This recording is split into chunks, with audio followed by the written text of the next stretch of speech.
Hello, everybody. Thank you all for coming back to watch another episode of our podcast. I am Faolan Smith. This is a music education major, band aficionado at SFA, and I am joined by my co-host. Hey, I'm Dr. Chris Kaatz, the Assistant Director of Bands at Stephen F. Austin State University, and we are very excited to talk about Paul Hindemith and his Symphony in B-flat today, and we are joined by a special guest, our Assistant Professor of Musicology at SFA, Dr. Kathryn Fenton. So, Kathryn, say hello. Hello, everyone. Thank you for having me.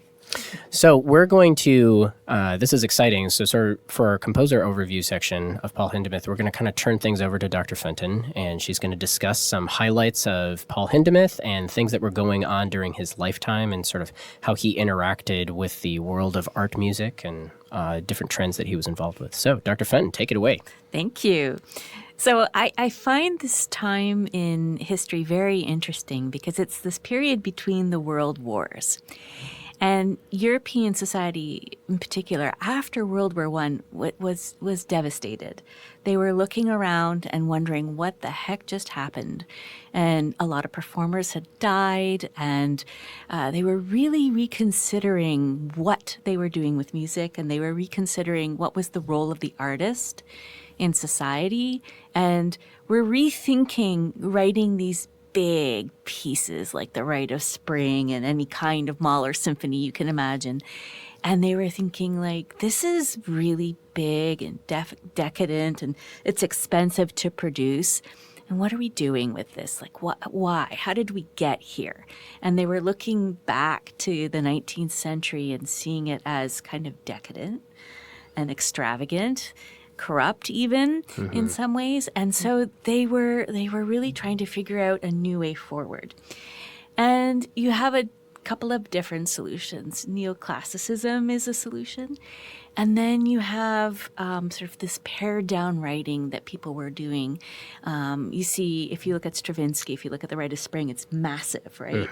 And then you absolutely. look at the octet Yes. for winds. It's not massive. It's got a lighter texture. It's clear. It's very clear. It's kind of neotonal in some senses. And they were just thinking, like, we got to do something. And some composers in Germany started thinking, maybe we need to start thinking about our audiences a little bit more, and had gone too far. That people like Schoenberg and Webern and Berg, they had, this Society for Private Performance, and it was by invitation only, and you heard the piece 3 times, and you sort of stacked the deck with the best players. And that seemed to them, to some composers, and Hindemith is one of them, like that was just too much. Right? That's too extravagant, that's too distant, and that the role of the musician and the composer in society should be to serve society. And so you start to see some transitions happening in composers' outputs where they were writing big pieces, and in the modernist sense with really, boundary-breaking tonalities, like rejecting tonality, and maybe even having, different kinds, maybe serialism or quasi-serialism or some kind of real celebration of dissonance. And then the problem is that a lot of people didn't like that, right? They didn't find that music was for them. And jazz is coming out, and people are loving jazz, and it's a competing style. And composers are starting to see not only that, there's this problem with music that's so esoteric that only a small portion of society can really appreciate it, but also struggling for their own relevance, right? And Hindemith and a couple of others came up with this idea of Gebrauchmusik, which is music for use. And it's connected to this role of the composer being a servant to society and writing music for people to play. And so they started writing, Hindemith's solution was to write not necessarily music for school children, but music for amateur players that they could play, that they could handle. And Kurt Weill was doing this as well, in fact. Yes. And Hindemith wrote a piece called Lehrstück in 1929. And this was a stage piece, and he collaborated with Bertolt Brecht. And the piece was for audience and different musicians, and it had a film component, and acting. It was like, multimedia. Multimedia. That's the word. Yeah, That's the word. That's absolutely. right. Yeah. Multimedia in the 1920s. You're all good. Yeah. It was multimedia approach, and audience participated, and a lot of the decisions were made left up to the performer. That's not so radical to us right now. There's Right. lots of cases where we have music that lots of decisions to make as a musician, like post John Cage world, right? Yeah, but this is all before all that This is chance like, music stuff comes into play. 1929 there, Struck.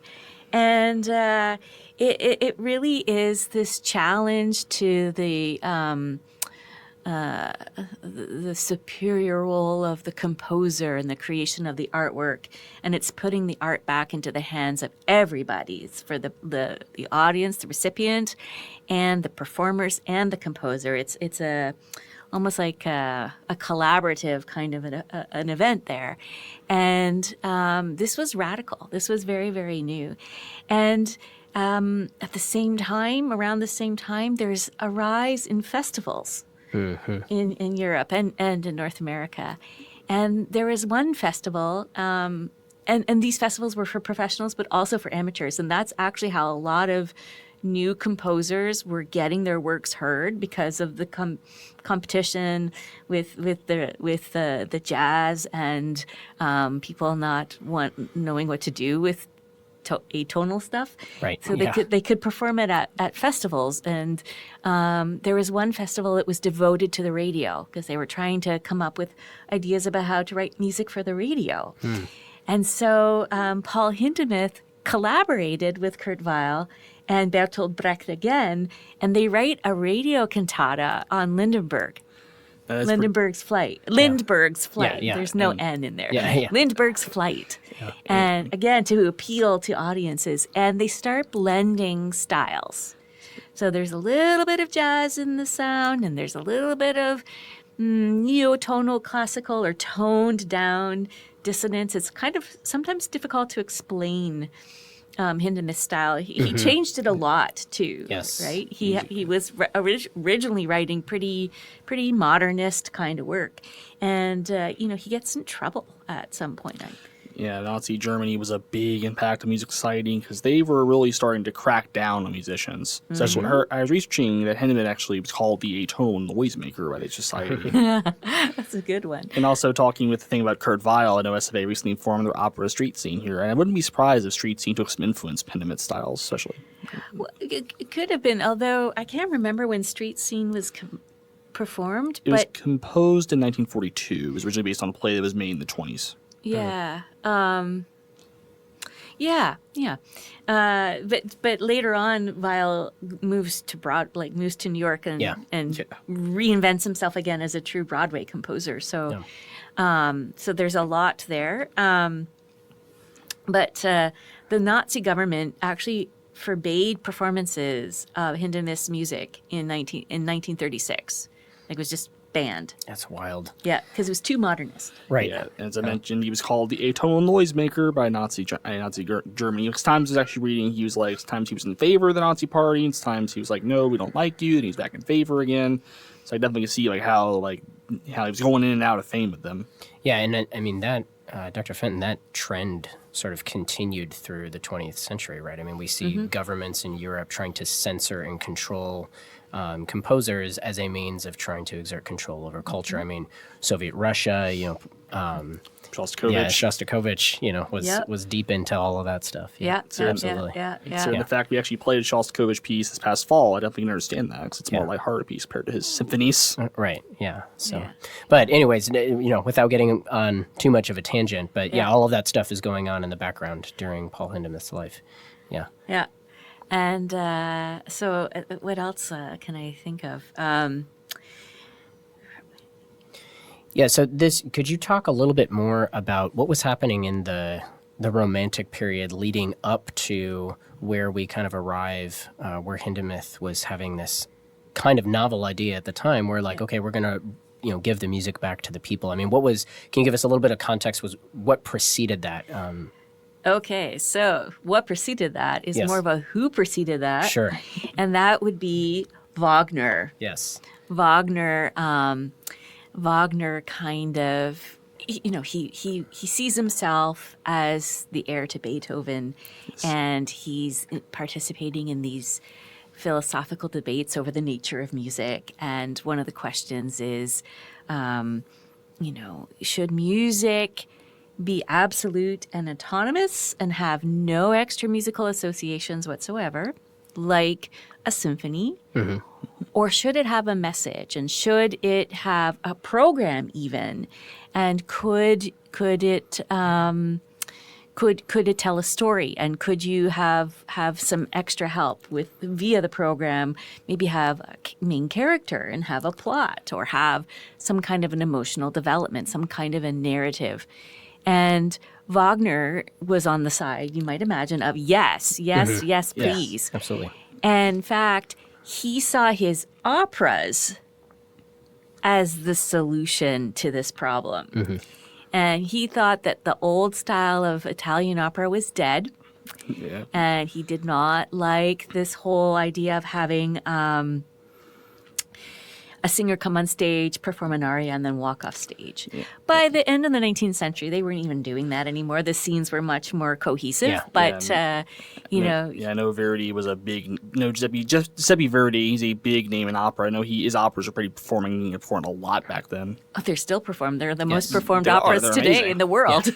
And also with operas tie into Wagner, a major Windmill piece, Wagner's Charles Symphony, which is based on some opera music by von Weber. Really great piece, because it actually ties in, like what you're saying, with telling a story. Because when Weber's body was brought back to Germany, Wagner decided to write a processional piece for Windmill, and that's called Charles Symphony. Great piece. Love that piece. Yeah. Okay, yeah. Well, he conceives his operas as symphonies almost. And so the orchestral part is rich and thick, and it's full of leitmotifs, which are these motives from symphonic kind of writing, not full melodies, but fragments. And then he assigns meaning to them, and he develops them, and so forth. And then he's taking harmony, and by this point, harmony's been getting incrementally chromatic, with a lot of applied chords and extended areas and pedals and things like that. So by the end of the 19th century, romantic harmony has been pushed to its absolute extreme limits. Yeah. And Wagner's in on this, and he is starting to write harmony that makes no sense if you want to label it like in your music theory class. Yeah, the clean Roman numeral analysis of the classical period doesn't work with all of Wagner's stuff. Because it's about the sound. Correct. The sound of the harmony. Yeah. And he's also giving philosophical or themes or motivic associations to this harmony as well. So it's harmony for storytelling. Yes. And sensuousness and extravagance and rapturous. The whole plot of the opera Tristan and Isolde ends with the consummation of their love in death. And it's very, very different than other operatic deaths. Yes. Transformative in many different ways. Tristan and Isolde is an amazing opera. Like, I know SFA Women Ensemble actually recently played a section from Wagner's final opera, Lohengrin. Yeah, Lohengrin. Yeah, from the Elsa's procession to the cathedral. Composers were pushing harmony and extending melodies and building these massive orchestras. I mean, Mahler's symphonies can have your main orchestra and then smaller bands all around the concert hall or off stage even. And there's one symphony nicknamed a Symphony of 1,000. Yep. Because so of the when massive forces required to perform it. Once I actually got a chance to listen to Mahler 2 by the Houston Symphony through live stream, they were actually showcased the offstage, and one of the last movement, there's an antiphonal trumpet ensemble, and it showed that. I was like, wow, that's really cool. Yeah. Yep. I've played some Mahler symphonies, and like the floor shakes. Yeah, because it's the so big. walls shake. And so do all the student conductors who are the offstage conductors, because they've got to watch a video to help them do all the conducting. Yeah, absolutely. Yeah. Yeah, and it seems like throughout the Romantic period, the level of virtuosity that was being asked for by composers was increasing almost exponentially. Yep. And I think that kind of hits on what you were talking about with Paul Hindemith and his music for use, is that by the time we get to the early 20th century, there's this camp of composers that's like, well, we're writing music for us, and it doesn't matter if only 5 people in the world can play it. Like Yep. we're Yep. writing it for the artistes. Yeah. Whereas Hindemith is like, there's that other 99% of the population that would like new music also. So and I think the Gebrauchsmusik is sort of getting at that vein where it's like, let's write music for the people. So that's interesting as a music educator, and Faolan's an aspiring music educator. That's nice for me when I'm doing works by Paul Hindemith to know that music for the people was a really important part of what he was about from a compositional standpoint. Yep. So he's writing it for the radio. He's writing it for people to have fun in concerts. He's writing it for learning musicians and also non-professional musicians so that they can play pieces. Absolutely. Yeah.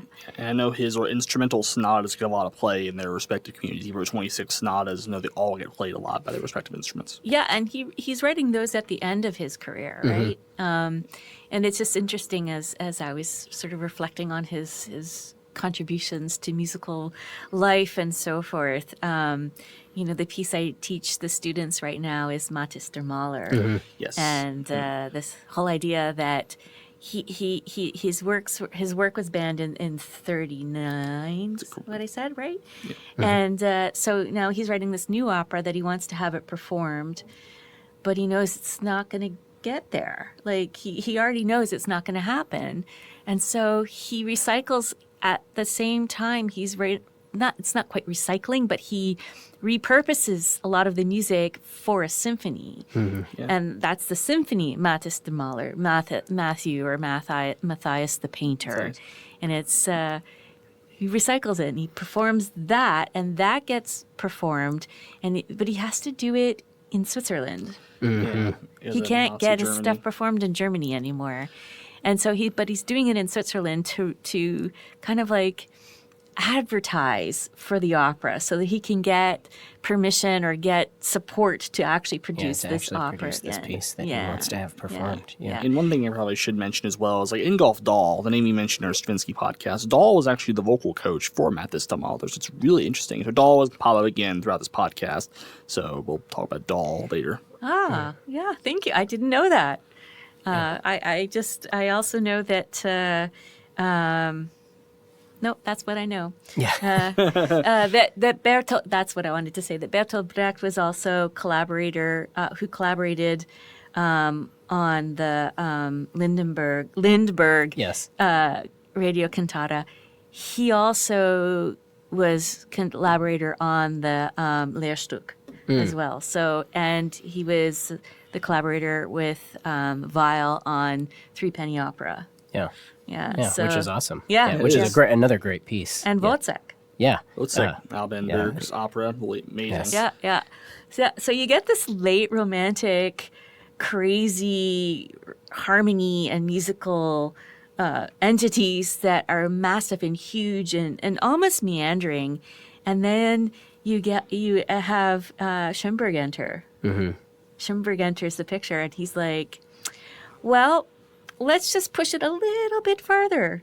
And so we get atonality and expressionism. And this is sort of, we often think of Schoenberg as the beginning of the 20th century and the beginning of new modern music, right? But Hindemith and some people of the time were looking at him as the end, as the final stage of tonality. And that they had pushed, they had kept it going, and expressionism is just more of the same. It's just more, even though it is more about the interior and the self and the deep, dark recesses of human mentality. Yeah. To someone like Hindemith, it was still this self-centered, subjective kind of artistic experience, which they thought had kind of was one of the factors in World War One. This kind of everyone was out for themselves, Sure. and this kind of over the top decadence and vying and jockeying for positions and power and all of this stuff and nationalism. It's tied into nationalism as yeah. well. And so after the war, people were devastated, and they were like, "This is enough. People are dead. The countryside is soaked with blood, and the crops won't grow, so people aren't eating. Yeah. There's not enough manufacturing. All the factories have been bombed." And then enter the Great Depression. Yeah. Right? And then suddenly Germany's even worse off because they have to pay war reparations to the rest of the European community. And now the U.S. has run out of money and won't lend them money anymore. The U.S. was giving them loans. And now there's no loans happening. And so, when I say that they're looking around and the composers are looking around and thinking, this is bad. This is really bad. Let's help. We should be helping. This was this music for use and toning down the dissonance to make it a little more accessible for the average concert goer. This was what I'm getting at, right? They were like, this is awful, right? So now suddenly you can see this reflected in Hindemith style because it's the opposite of what you would expect. With Schoenberg, it's late romantic, extended tonality, shifts into atonality, then shifts into serialism, right? Hindemith starts off really dissonant. I don't know that I would call him serialist per se. I'm not sure I would either, and I don't think he would necessarily describe himself. No, but it's very dissonant, his early stuff, and very difficult and hard to play. Yeah, because despite the Symphony flat, despite it is a relatively work does incorporate some atonal aspects, it is fairly tonal. So we are Neotonal. Neotonal, yeah. Meaning that it doesn't function the same way that tonality did in the classical period, and then even the extended versions of classical harmony that happened in the Romantic period. But there is some sort of structure to what's happening. There's some sort of hierarchy to the tonality.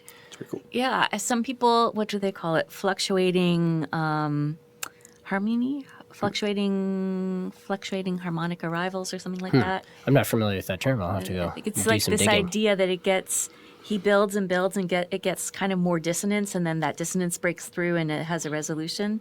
Yeah, and if I'm recalling his writings correctly, he sort of tweaked his understanding of harmony, and that he rated intervals from most to least dissonant, and I think that was more of a structural thing that he would use in crafting melodies and verticalities, as opposed to the traditional, functional harmony of Roman numeral analysis that we would use in the classical period. But there was still, not every pitch was equal, which is different than atonality and serialism, where it's all the pitches are equal, sort of the communism of harmony, if you will. Yeah. And but we're just going to use serialism as a process to order how the pitches are used. Yeah. And it's funny that you mentioned that you make that analogy to the atonal or serialism as the communism of harmony, because the Communist Party hated serialism. Yeah. Like which that is was funny. that was their whole problem, right? Yeah. Right. It's And the interesting. Nazi Party hated both serialism and jazz. So what are you gonna do? Yes. Yeah.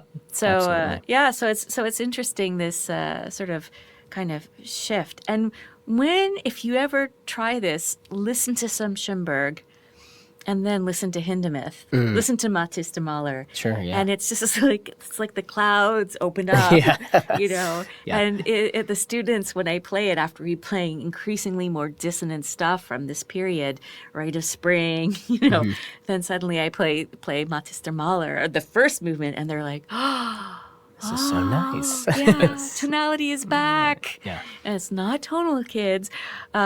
But and you can hear resonances of dissonance, because Sure. there's a lot of the harmonies are based on fourths instead of thirds. Yeah. So it's not triadic harmony anymore. Yeah, chordal quintal harmony. Yeah, for sure.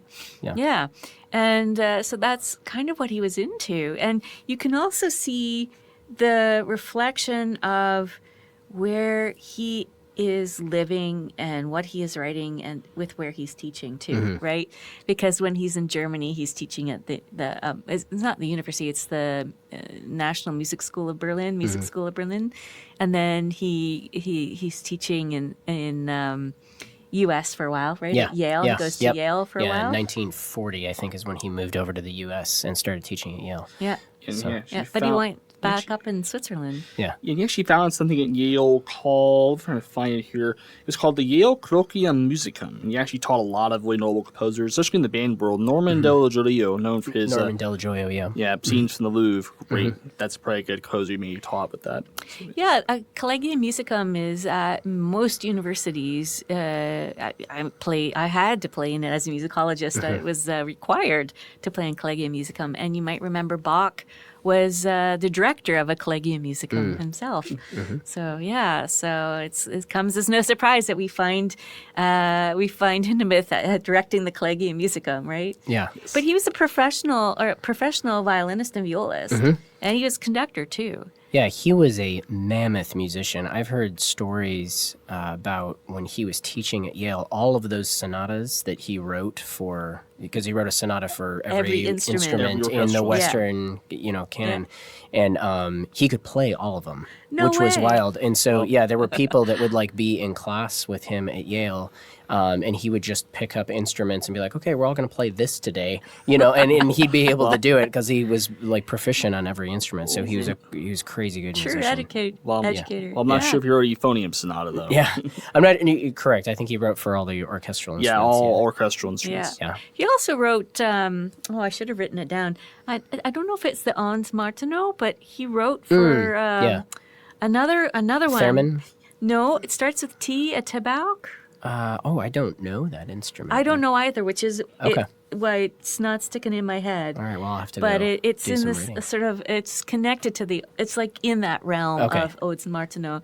And a lot of composers in this time period were fascinated with, it was the machine age, right? Yeah, yes. So they were fascinated with writing for mechanical instruments as well. And you have American composer Conlon Nancaro writing pieces for the player piano. Yes, yeah. Which are crazy. And I always say it with a French pronunciation, but it's not. He's American. George Antil. I always want to say Georges Antil. Yeah. But he wrote the Ballet Mécanique. And I think there's 16 player pianos in that, and wind propellers and sirens and all kinds of not just mechanical instruments, but machines in this, right? And then you have the Italians writing futurist sounding music, which is inspired by machines. So, so Hindemith is, has his fingers in all the pots, not just all the instruments, but all the compositional trends, even if he's, shifting more to neo-tonal, neo-romantic at the end, which in some senses might seem regressive, right? If we think about the theological approach that Schönberg had and was celebrating and saw himself as leading people forward, right? Just like Out Wagner. of tonality, right? Yeah. In fact, I think I have it right here. Schönberg wrote a snarky. Can I read this? He wrote a snarky little thing about Gebrauch music. It's very terrible. So I have to read it because it's dripping with meanness. It's super, super mean. Oh, no. Do I not have it here? It's something along the lines of... and it's interesting that Hindemith, I think, because he was able to, like you said, he kind of had his finger in all the pies, if you will. He incorporates elements of serialism, like the idea of an aggregate in a melody, where it's this is the first time that all 12 pitches has been used. He uses that in every main theme in the first movement of the piece that we're going to talk about today.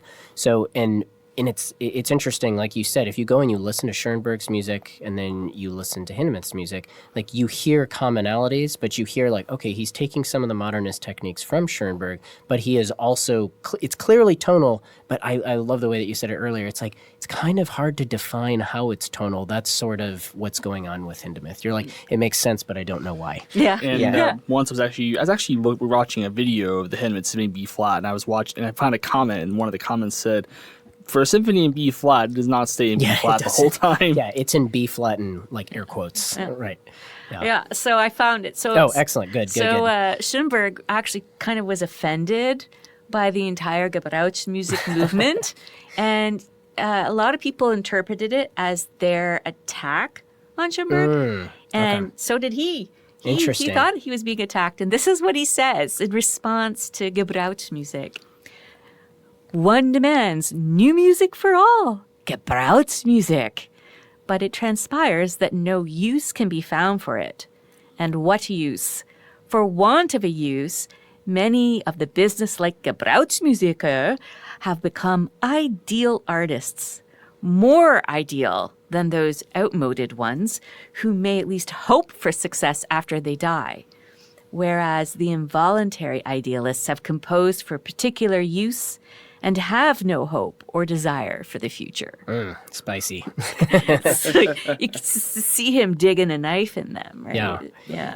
Yeah, and I don't know. I'm sure this probably happened in previous periods of music history where there were these competitions between composers. It seems like in the 20th century, maybe it's just because we have more accurate historical records or a greater quantity of historical records that we know more about this. But there was a lot of this, kind of fighting. The Rite of Spring premiere, people being like, this is garbage and all this stuff, and other people being like, it's great, shut up, sit down. Well, like Wagner was involved in the debate. Wagner and Liszt, it was Wagner and Liszt against Brahms and Hanslick over this future of the music thing. And if you think way back to just past Palestrina, just a little bit past Palestrina, you've got Zarlino and against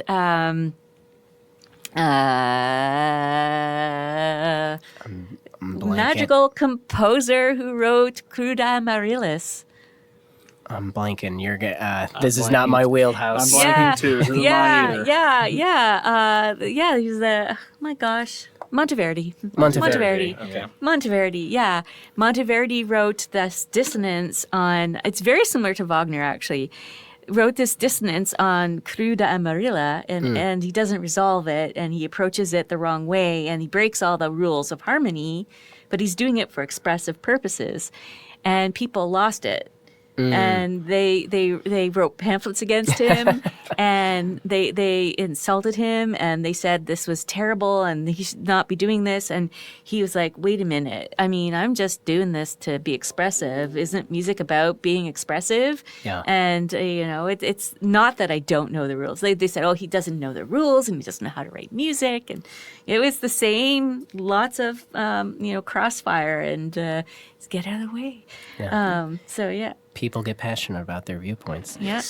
Well, before we dive into the analysis of the piece, do you have any other parting thoughts in terms of Hindemith? Any other things that we should keep in mind when approaching his music?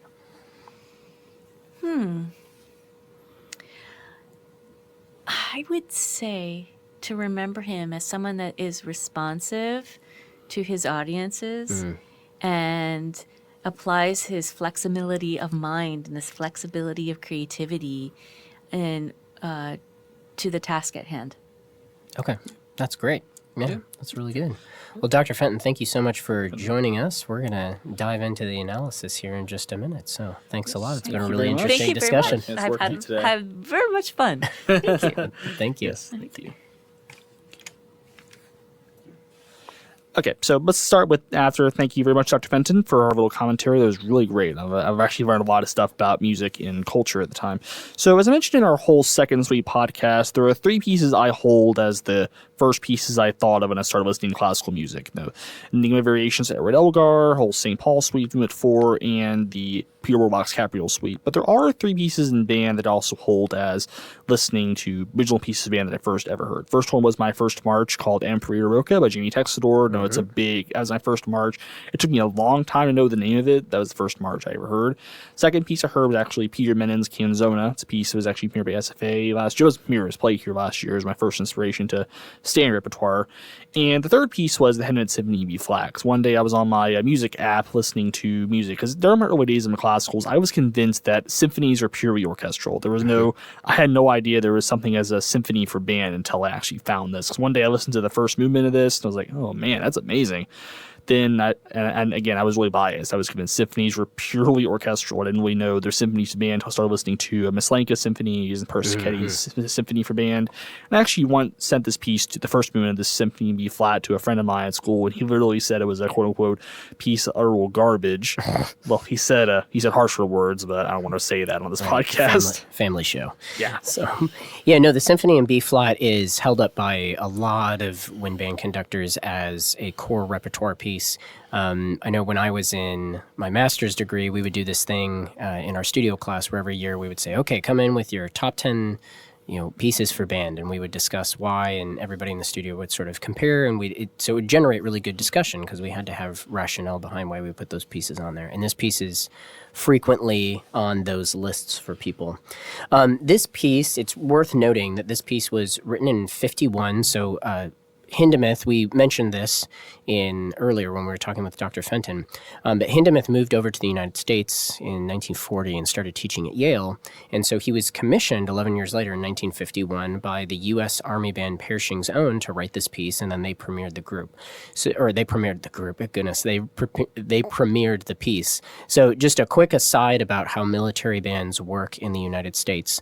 All of the branches of the military have bands, and many of the, and there's numerous bands for the various branches, and many of the branches have a premier band that exists in D.C. So probably the most notable of these is the Marine Band. The President's Own is the nickname for that one, and then the U.S. Army Band that is based in D.C. is called Pershing's Own. So that's sort of the top tier group in the Army.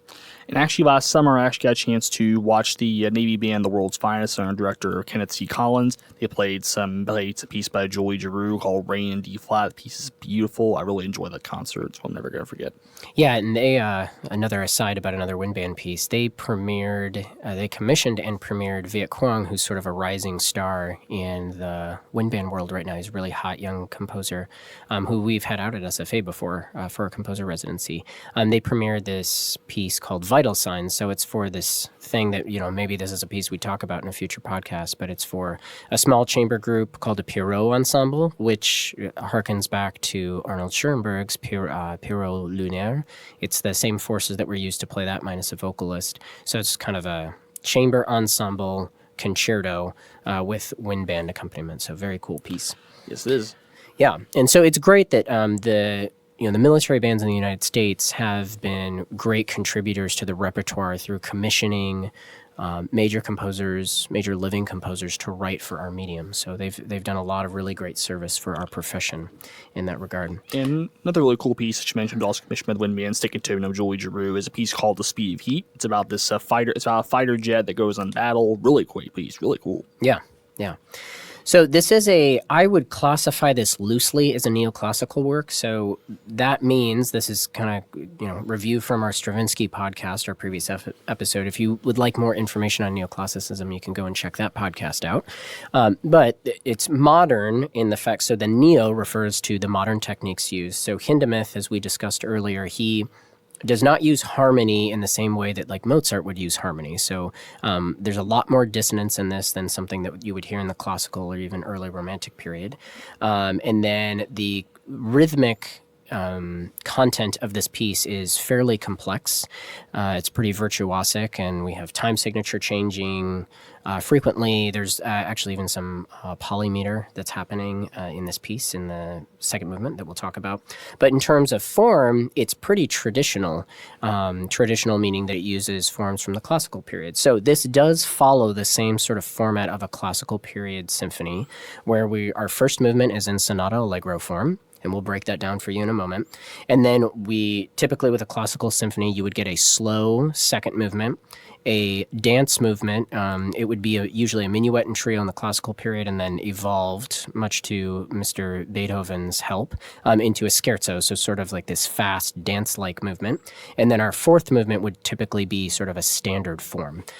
So in this piece, we only have three movements because the slow movement and the scherzo movement are combined in the second movement. We'll talk about that when we get there. And then our fourth movement, well, typically you would get something like another sonata form or a theme and variations like we get in the Mozart C minor serenade, or maybe you get a rondo form.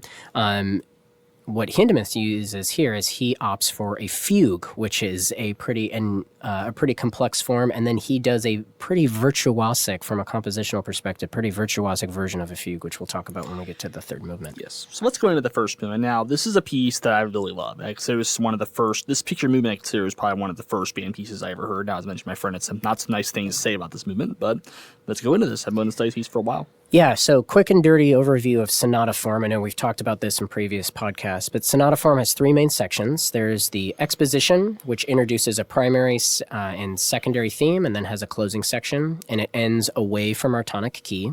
We get a development section, which is our second major section, that develops our themes and content that was presented in the exposition and will occasionally introduce new themes.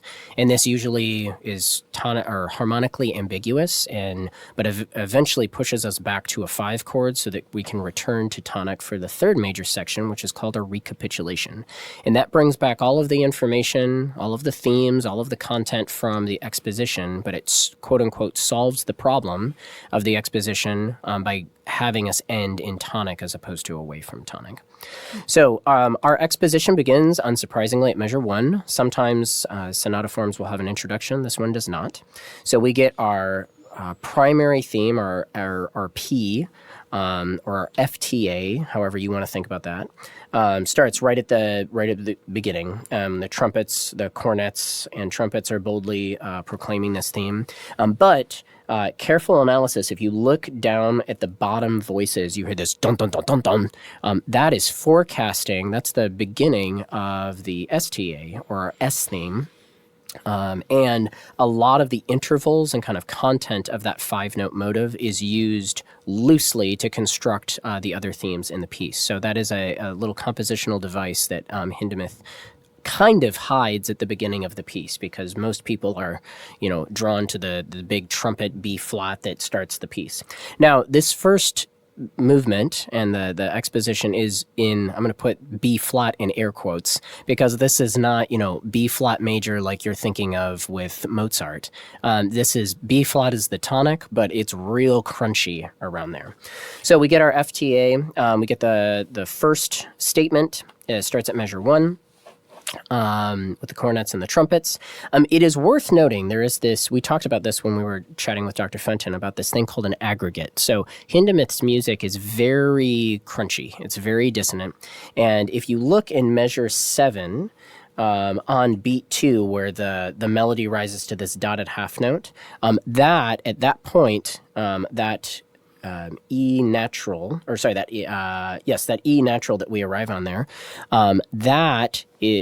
the theme has used all 12 pitches by the time we get to E natural. So E natural is the 12th pitch of the chromatic scale that is used in that theme, and that's where it occurs. And it's cool to note that the melodies in this movement use aggregates. So that's sort of a thing. That's more of a serialist technique or an atonal technique, but it's worth noting that Hindemith does that. And I think where that aggregate appears structurally in the themes of the first movement, I don't think that's accidental. I think it's intentional. So then at letter A, we get the second statement of the FTA in the woodwinds. This D, da, D, D, D, D. This really powerful theme. And then that takes us all the way to measure 26. And all amidst the statements of these themes, we have these sound screen things, like lots of this virtuosic triplet music going on. da-ga-da, in the background. So at measure 26, letter B, we get our STA. So similar to how in the classical period our primary theme and secondary theme would contrast one another in terms of character, we get the same thing here. So we get this big, forceful primary theme, and then here we get the oboe presenting this dee-da-da-da-dee, this sort of soft dancing theme for our STA. It is worth noting, little detail I missed. At B, we get the technique of a medial caesura. So that is once your first theme is presented, a lot of times in a classical period symphony, you would have a pause in the music. Sometimes it would be sort of a lack of energy for a moment, and sometimes it would be a literal pause. So we talked about that in the Mozart C minor podcast. And here, while we don't get a literal moment of silence, we have this really big impact on the downbeat of B, and then it's very soft. There's a sustain and some tremolos. And then a secondary theme emerges out of that in the oboe. Measure 32, beat 1, we get another aggregate. So we get this expressive octave A's, and that is the first time that we have all 12 pitches represented in that melody. And then at measure 33, that's several bars before letter C, we get a second statement of this theme in tenor sax. At measure 38, leading us into bar C, we get a little quote from the primary theme. And then at measure 39, which is letter C, we get the third and final statement of the STA. So there's this little intro, and then the clarinets play that for us. So once we get to measure 51, the music kind of comes to a sudden stop almost. And this could feel like a medial caesura also, but this I would consider the closing section. So letter D, measure 51, we get this dee-dee-dee-dee-dee-dee-dee, this very chromatic, sort of murky theme that emerges in the woodwinds. Measure 54, beat 2, we get an aggregate. So this is another prominent structural point in the melody. So another reason why I think that Hindemith did this intentionally to highlight where the aggregate happens, because there's a big leap downward after this where we land on this D flat, which is our final pitch here. And then measure 57, we get this fanfare motive. So we get several statements of this da-da-da-dee, da-da-dee, this closing section theme.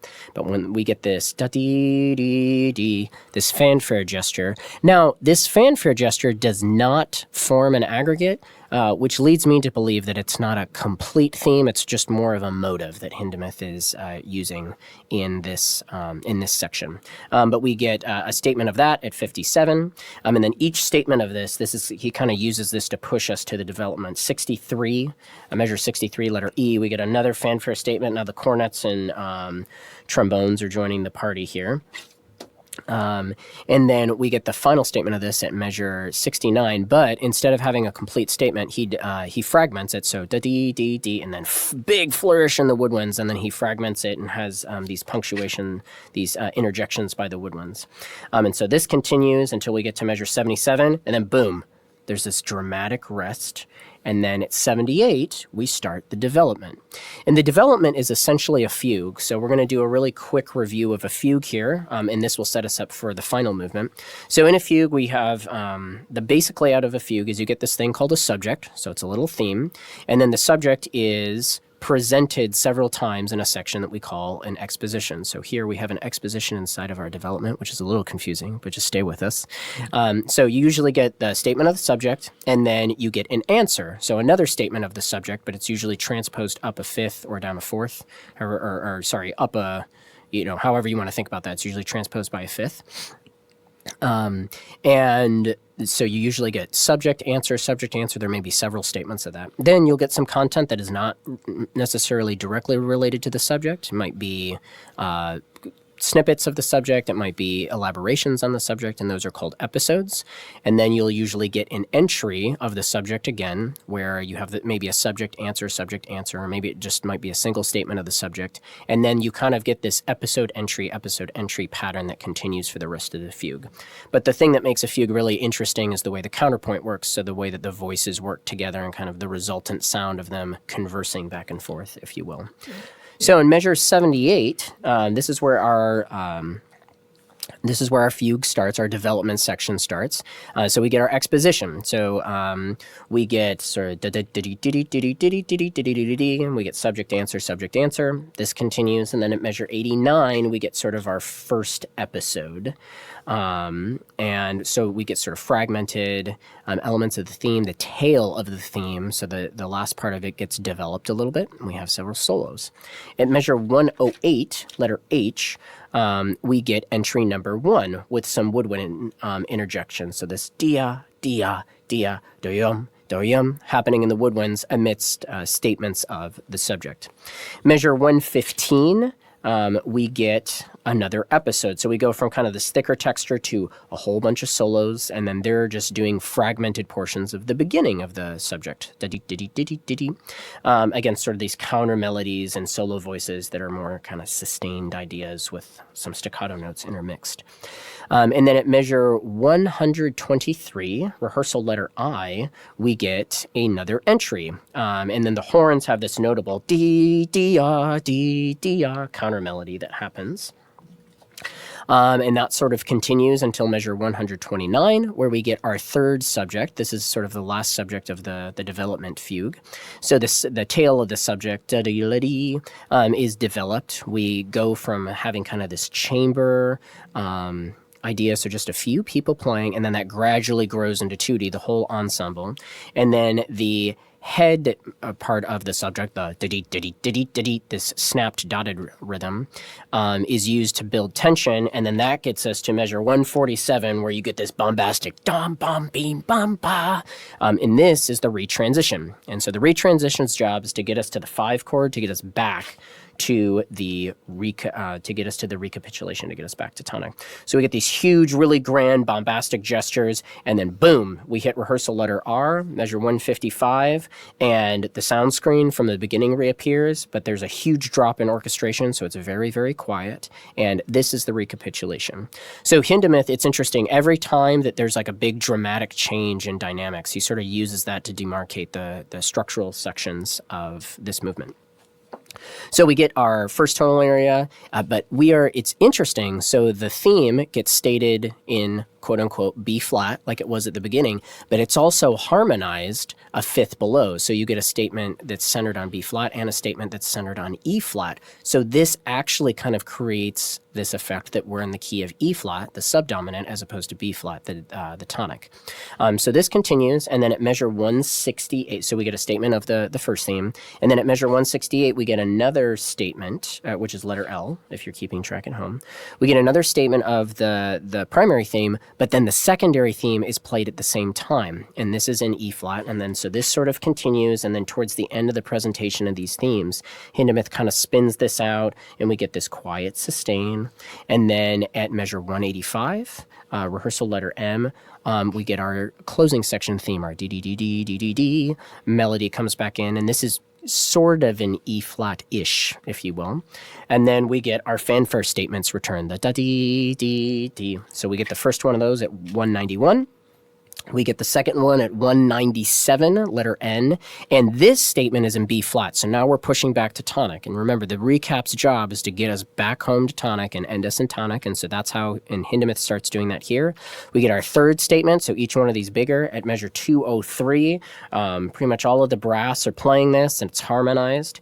And then at measure 209, we get this bombastic, super powerful cadential extension. So we sort of arrive on this chord we arrive on this B flat-ish harmony at 209, and then we get these hammer blows, these bum bum while the woodwinds are playing all this virtuosic pseudo-chromatic stuff above, and the brass are kind of doing these boom, boom, boom chords. And then we end on a big resonant B-flat major chord to remind us we are in B-flat. And so we end the movement that way. Kind of like a little ending to a movie, like, yes, we are still in this place. Yes, we're still, B-flat is where we are.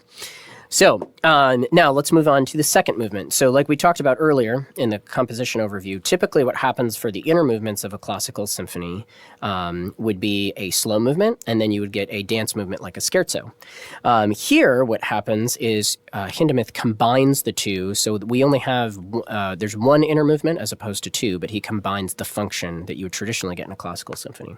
So we have this slow movement, and it starts with a cornet and alto saxophone duet. And this movement, just so you're aware, so we kind of get this is kind of, the lyrical movement is an ABA ternary, if you will. It's really more of a rounded binary, so A, slight digression, and then a little bit of the initial material. Then we get the scherzo, but then we combine the two on top of each other, so we get an A-B C ternary form for the whole second movement, or more technically, an A and B is the third section of the ternary form. So this has like three major sections.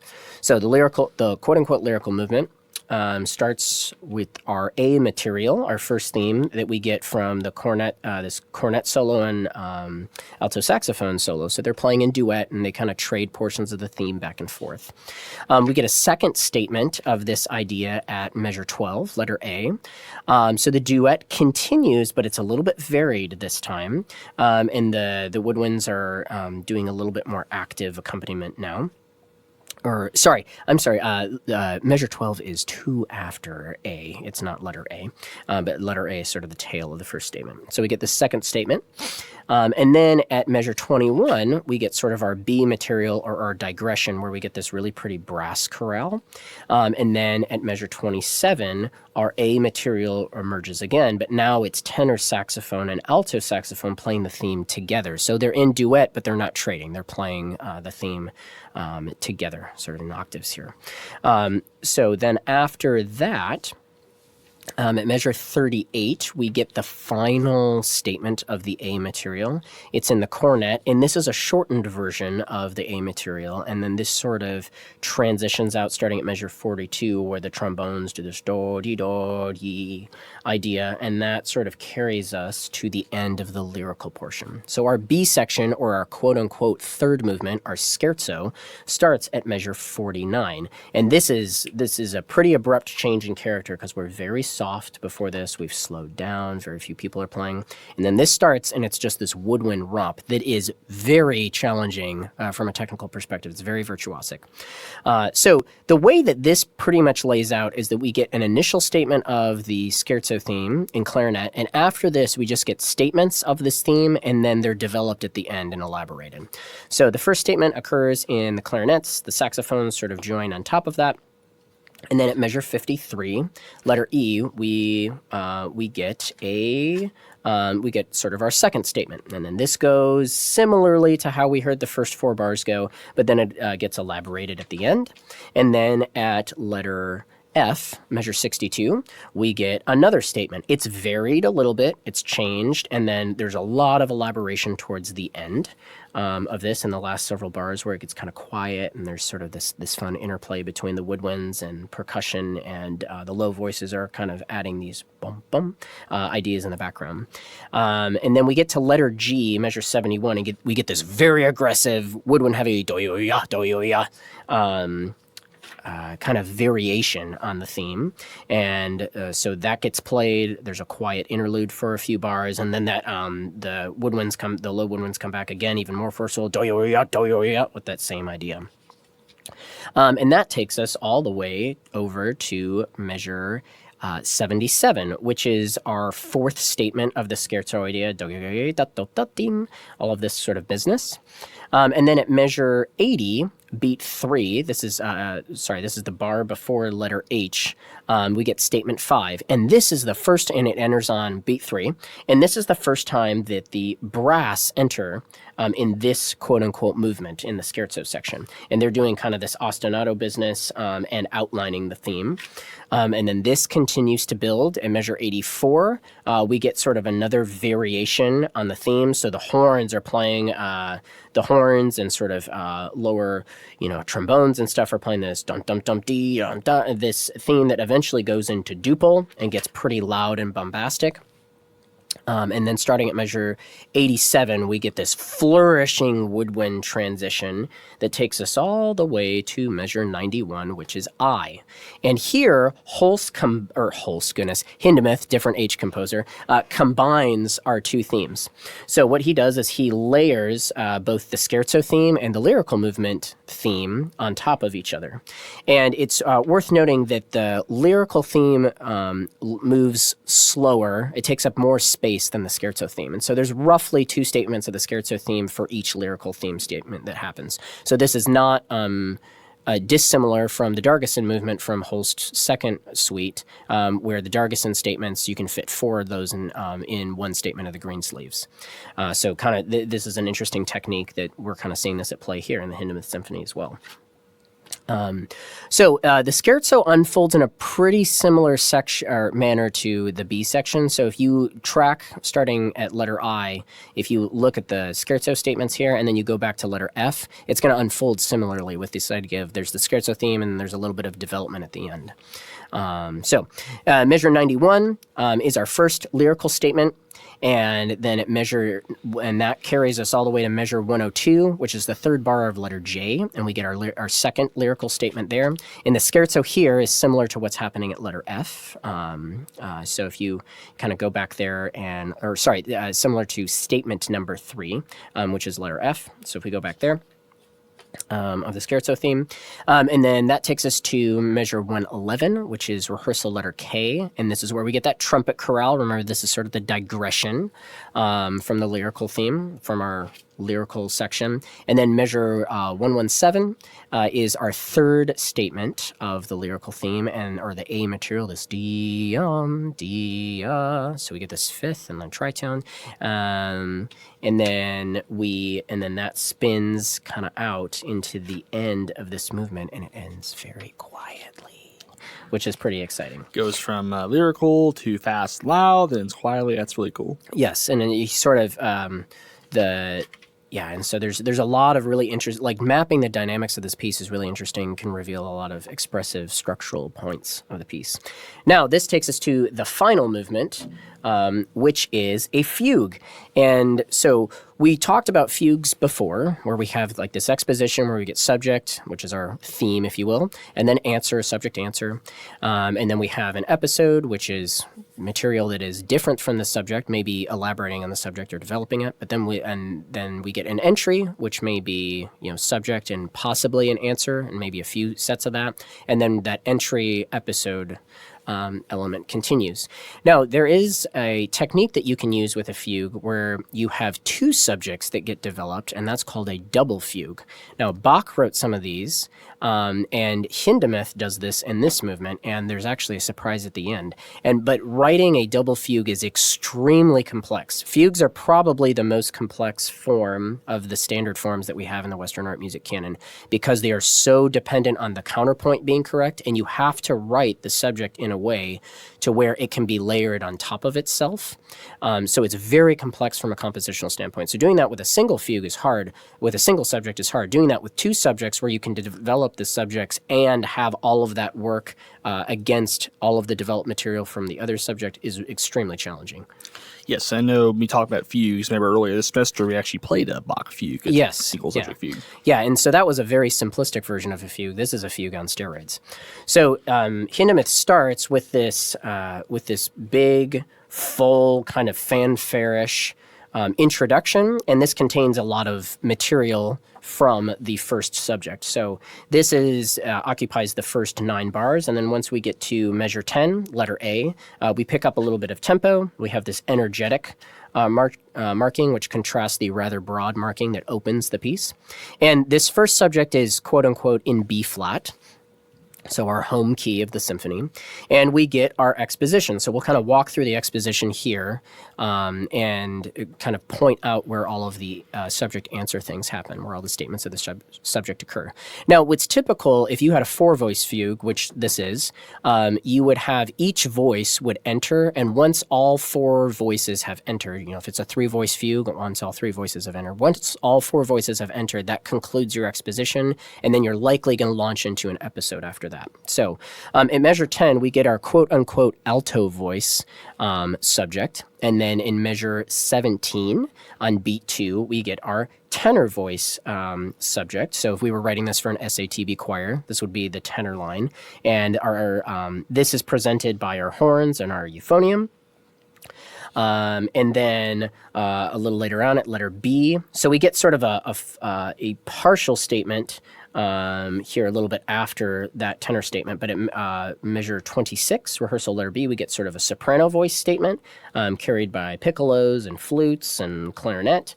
And then in measure 30, we get our statement in our bass voices. So this is a lot of the lower instruments are playing this, baritone, basses or tubas are playing the theme there. And that sort of concludes the exposition. So we've heard the subject, answer. So that sort of gets that in our ears so that we can be tracking that subject. In measure 41, rehearsal letter C, we get an episode. So drastic change in dynamic and decently drastic change in orchestration here. So we get sort of fragments of the subject are passed back and forth, and that lasts for a few bars. Then at measure 45, we get our first entry. In this entry, we get multiple subject answers, and the subject and the answer are a bar apart. So we always have these pairs. So at measure 45, the alto saxophone presents the subject, and then in measure 46, the tenor sax and bari sax answer. Another reason, being a saxophonist, that I love this piece is that Hindemith gives a lot of melodic content to the saxophones and frequently features them in this piece. So it's a lot of fun as a saxophone player to study this piece, and even more so to play it. So at measure 54, letter D, the trombones have the subject, the next bar. Measure 55, the trumpets give an answer. And then at measure 59, the cornets state the subject, and in measure 60, the high woodwinds answer. So we get 3 iterations of subject-answer, and they happen a bar apart. Then at measure 66, letter E, we get another entry, and this is marked scherzando. So that's a little bit different stylistically than what's happening here. So this is, sort of this joking, dance-like, really energetic character. So slightly different character here. And what happens is I wouldn't necessarily, you could maybe call this a separate entry, but this is a final statement of the subject by the alto saxophone. And that sort of ends this portion, the first subject's presentation and development. And then at measure 77, rehearsal letter F, we start developing, Hindemith introduces the second subject. So this is where we start moving into the double part of this double fugue. And this is in D flat, so chromatic mediate in relationship to B flat, our tonic key. And so here, the subject is a little less obvious. The subject answer statements are a little less obvious. So we get numerous statements of the subject. Our exposition starts at 77. We get sort of a bass voice presentation of the subject, and then we get a tenor voice statement at measure 82. Measure 84, beat 2, we get a soprano voice statement, and then at measure 89, letter G, rehearsal letter G, we get an alto voice statement. So that kind of qualifies our exposition, although it's less structured and clear than in the first subject. Back at the earlier part of the movement. Then at measure 92, we get measure 92, we get an episode, and we get this, and Hindemith is using this technique called stretto, where he is layering statements of the subject material on top of each other before they have a chance to finish. And he kind of compresses how fast he's doing this as we go throughout this section.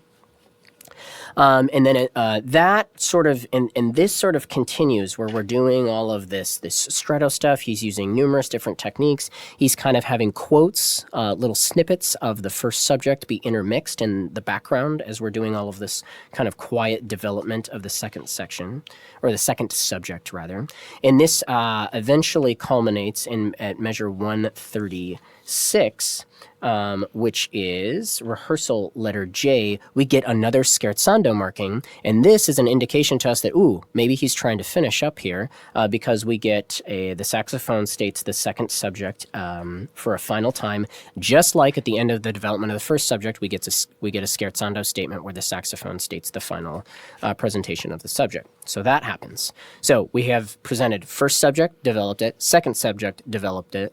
Now at measure 161, this is Before that happens, at measure 147, rehearsal letter K, we get this transitional material, and everything becomes very quiet, and we end on this fermata. And then that takes us to measure 161, rehearsal letter L. And then this is where Hindemith really, he starts to show off a little bit. So he takes subject 1 and subject 2, plays them on top of each other, similar to what we got in the second movement.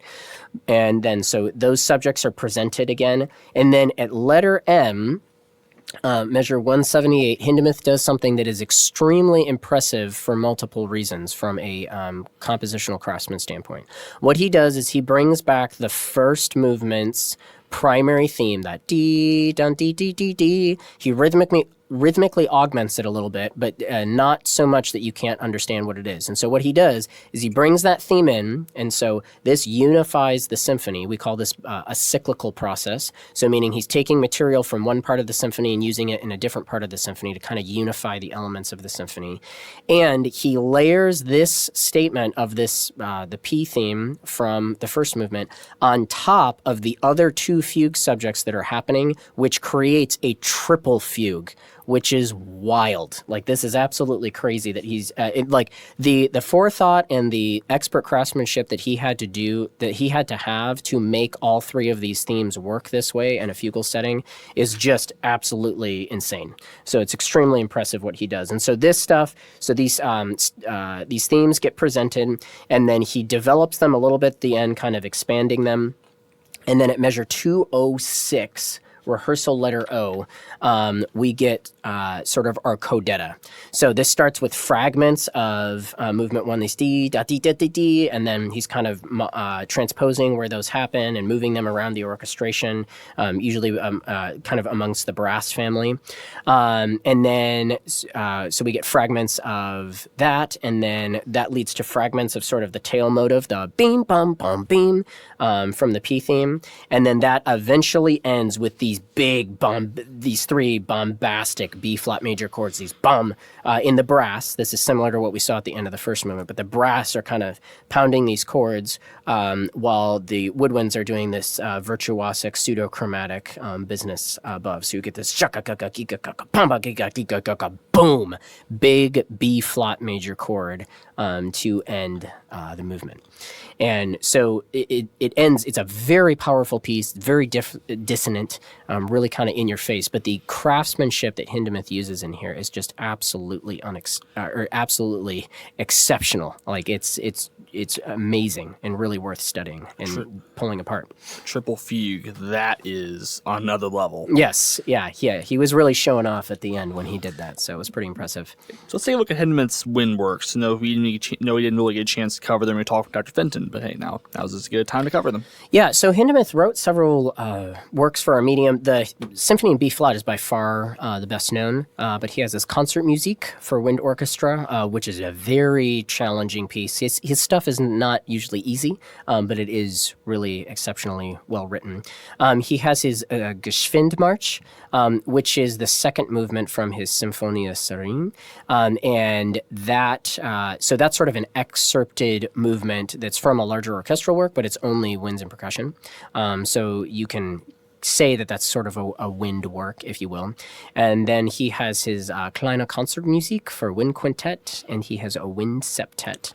But all of those really great pieces for winds. And he has also a really good transcription of another piece, and hopefully we can talk about this piece in a future podcast. It's his Symphonic Metamorphosis by Carl von Weber. Hopefully we can talk about that Keith Williams transcription. Yeah, that's a landmark, huge. That's one of his, if not his best known orchestral work. And the march from that is frequently performed as a standalone movement. It's one of my favorite marches ever written, and it has what H. Robert Reynolds referred to as the loudest silence in all of music towards the end, but really cool piece. So that's another great one by Hindemith to check out, both the wind transcription and the orchestral version. Yes. So there are actually some other composers that Hindemith actually were influenced. He actually knew them. He actually collaborated with them. So I have Dr. Kaatz explain that a bit further with you. Yeah, so there was this interesting thing that happened in the 20th century where there were a lot of major Western art music composers that moved from Europe over to the United States, unsurprisingly, because Europe went through 2 world wars in the 20th century, so it was unsurprising that people were trying to get out of there. And then also, like we had talked about earlier, a lot of composers were being oppressed for their music, and so they were trying to get out. And if they had any sort of, especially leading up to World War II and during World War II, if composers or their families had any Jewish heritage, they wanted to be as far away from Nazi Germany as possible. So putting an ocean between them and the Nazi Party was one way they did that. Now, so a lot of those composers we talked about in the Stravinsky Octet podcast, like went all the way out to California. Hindemith spent, was teaching at Yale, so he's on the opposite coast, on the East Coast. But this piece does kind of have some connections to other wind band works written in sort of the mid-20th century. So Faolan mentioned connections with Ingolf Dahl, and Ingolf Dahl has his Sinfonietta, the Concerto for Alto Saxophone. Dahl was a vocal coach for the premiere of Hindemith's opera Mathis de Mahler, as we talked about earlier. And then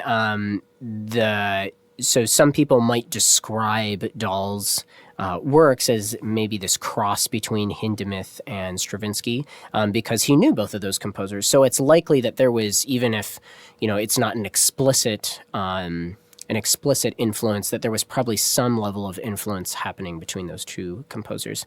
And then this music is also kind of, another composer who writes in a similar style would be Ernst Tock in his Spiel for wind orchestra.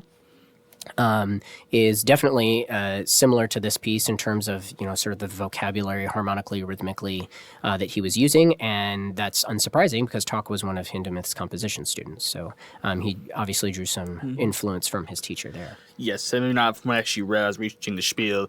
Tock, Hindemith kind of like insisted on Tock to write the piece, so that's why he wrote Spiel. Yeah, which is great. So, yeah. And it's in Hindemith, it was a major composer during his lifetime, and it's great that he wrote multiple works for the wind band because that kind of helped to elevate the medium, helped to elevate the repertoire. It was great. So, great piece, absolutely worth digging into and checking out. It's not a lot of bands can play it because it's pretty flippin' hard, but if you get a chance to play it, absolutely do it. Yes, it's a great piece. I actually have heard of high school bands and the approaching movement of it. It's an amazing piece. Yeah. But it's really difficult. But anyways, thank you all guys again for coming out. This has been a lot of fun dusting old work, Dr. Fenton. So please join us out again next time. It's going to be a great season finale. See you all then. See you then.